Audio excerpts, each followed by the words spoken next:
I heard Elvis ate this meatloaf every night for 6 months straight. Let's try it. Today I'll be making Sunday meatloaf from the Presley family cookbook. Elvis usually ate this with mashed potatoes and a side of vegetables.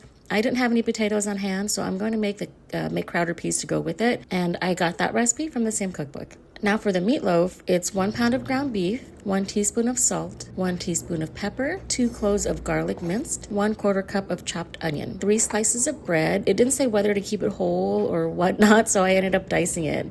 And I probably should have used a bigger bowl. Okay, so I typically prepare the recipe as it's specifically directed, but I deviated a little with this one because it called for a 1/2 cup of wheat germ, which I don't have. My local stores didn't have it on hand, and online, 1 bottle was $13. So that was a hard pass for me, considering I'd probably never use it again. So I substituted with breadcrumbs, 1/4 cup diced celery, and then mix.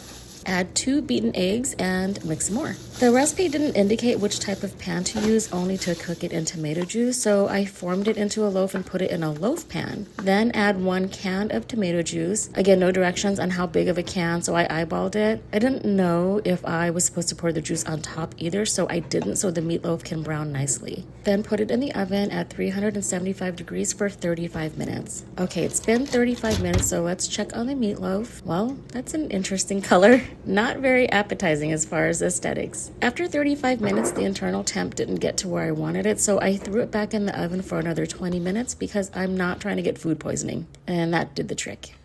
All right, here it is. So we got the meatloaf, and I also made Crowder peas from the Presley family recipe. I'll do a video on that too. But it's on tomatoes, which is what the recipe book says, to serve it with sliced tomatoes and some onions on top. And then I just did some green beans, just regular green beans, a little bit of butter with tomatoes, the tomato pulp that I had left over from when I made Minnie Mae's tomato soup recipe. Let's try it. All right.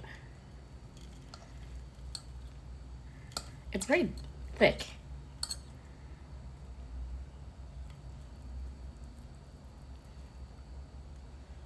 Smells good.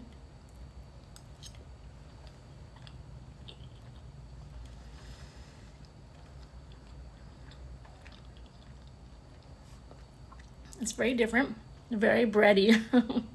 It's much more dense than I'm used to with meatloaf. But yeah, it's very interesting. On a scale of 1 to 10, I'd say like a 7. I thought the tomato juice, cooking in the tomato juice would have helped with like the density.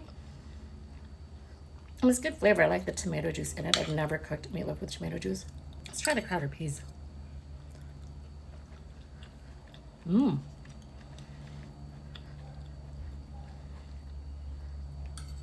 It's good with the onion. It gives it a nice bite.